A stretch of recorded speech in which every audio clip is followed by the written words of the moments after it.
Naomi alikuwa mama mtu mzima, afu anatoka Israeli akaenda kuishi katika watu wa Moabi. Unafahamu yeye na mume wake walikwenda kuishi kule.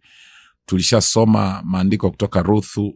Kitabu cha Ruthu chochote unaweza kusoma kinaeleza mambo mazuri sana. Lakini Ruthu 1:1-5 inaonyesha kabisa Ruthu alikuwa mtu wa taifa jingine, Moabu, na Naomi alikuwa Mwisraeli. Kwa hiyo ile tofauti yao kwamba Mwisraeli na Moabu, kwa kawaida kabisa Waisraeli hawachangamani na watu wa mataifa, na kwao inakuwa kama ni najisi. Na unafahamu habari za Petro, wakati hata Mungu ilibidi atumie, mimi wanasema ilibidi atumie greda kumtoa kwenda kwenye nyumba tu ya Kornelio kwenda kumhubiria Injili.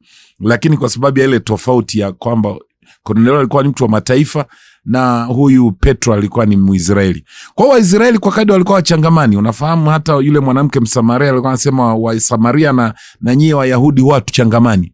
Kwa hiyo inaonyesha jinsi ambavyo kulikuwa na mipaka ya kitaifa. Lakini